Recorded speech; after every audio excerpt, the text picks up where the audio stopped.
Konnichiwa minasan, kali ini saya akan menjelaskan rumus-rumus membuat kalimat dalam bahasa Jepang.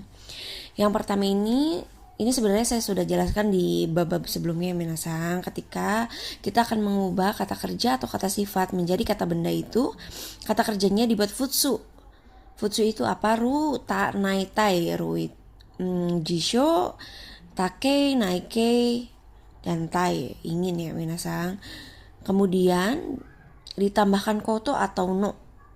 Kemudian juga kata sifat i dan na itu ditambahkan koto atau no. Koto atau no terus diikuti nih minasang wa ni oga kayak gitu. Contohnya kita ambil contoh dari kata sifat i. Amai no ga suki desu. Jadi dikasih no dulu. No ini artinya hal yang minasang, koto atau no itu artinya hal. Amai no ga suki desu yang artinya suka manis, atau arti sebenarnya adalah suka perihal manis. Gitu ya minasang. Oke, lanjut aja. Kita lanjut di sini ada kata kerja futsu.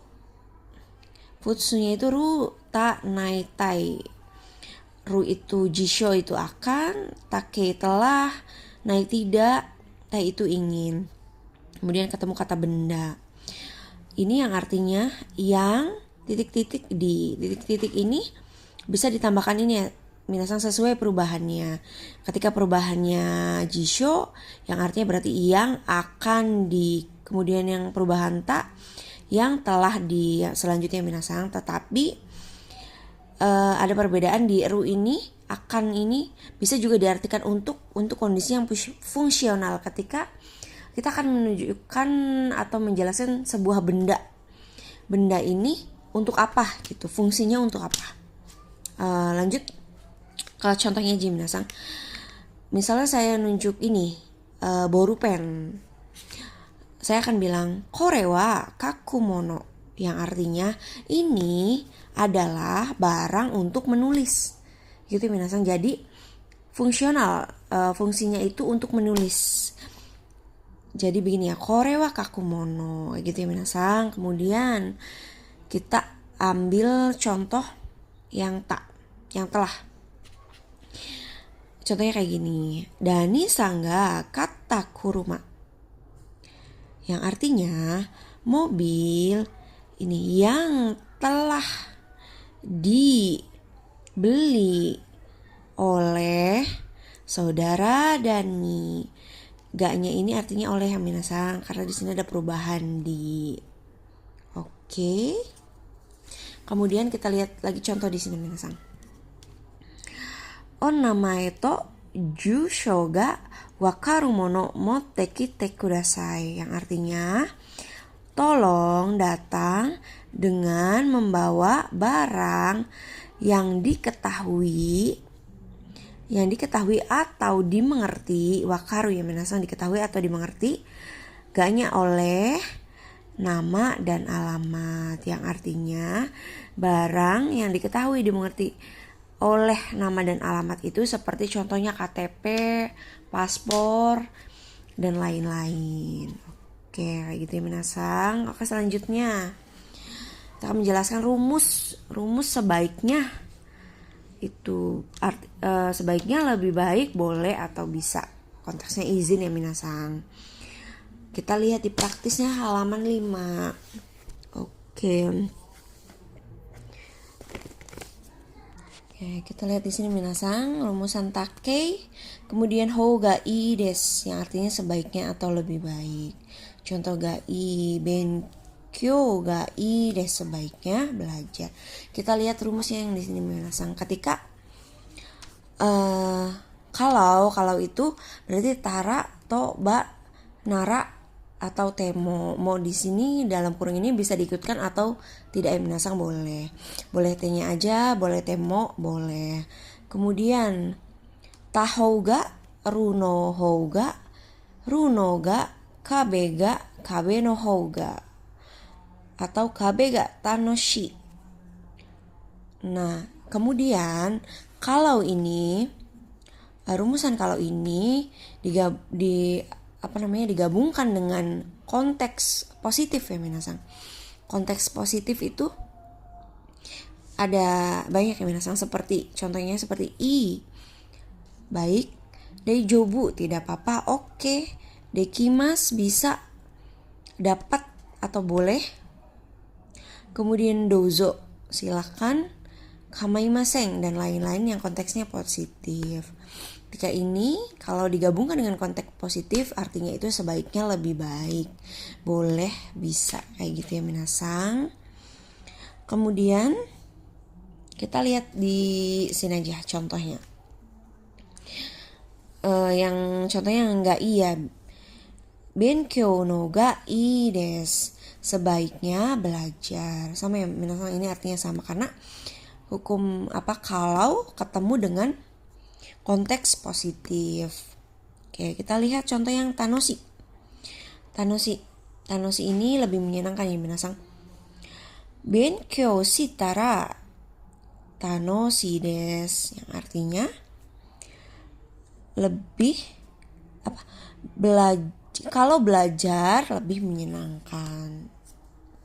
Oke, kita lanjut ya minasang yang konteksnya sama ya, tapi artinya tidak pun, tidak apa-apa, tidak perlu. Ini sama ya minasang, tetapi ini pakai rumusan nai. Kemudian kalau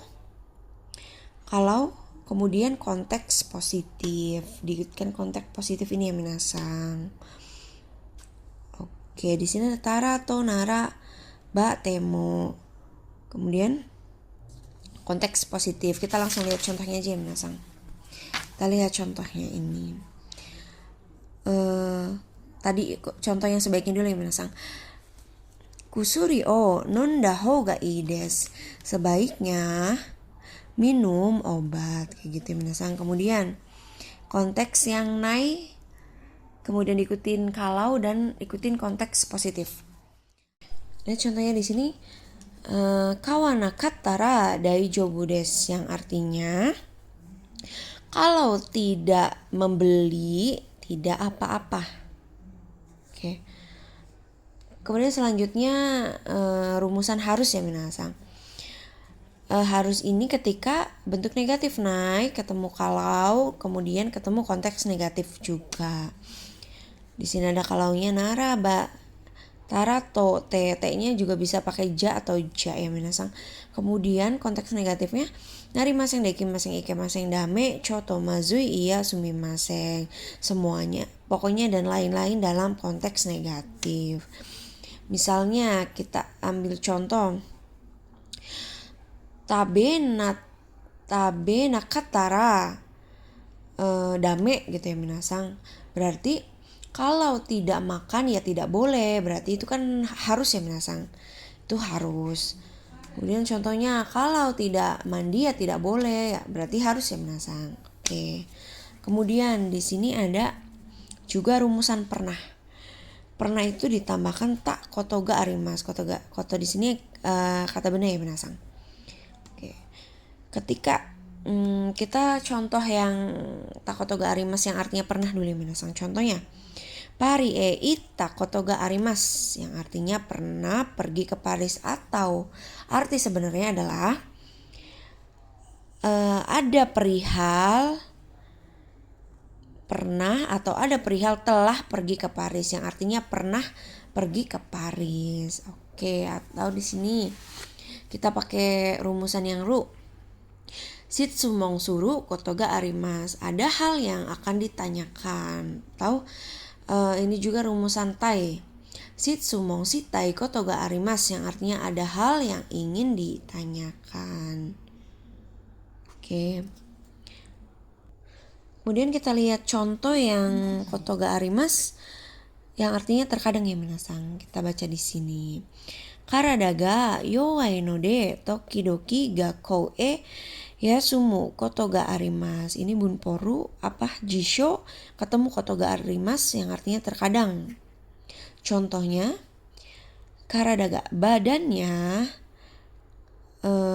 karena lemah, kadang-kadang, terkadang libur ke sekolah, gitu minasang. Jadi ketika rumusan Jisho ketemu koto ga arimasu itu artinya bisa juga terkadang minasan. Oke, sampai di sini aja. Arigatou gozaimasu.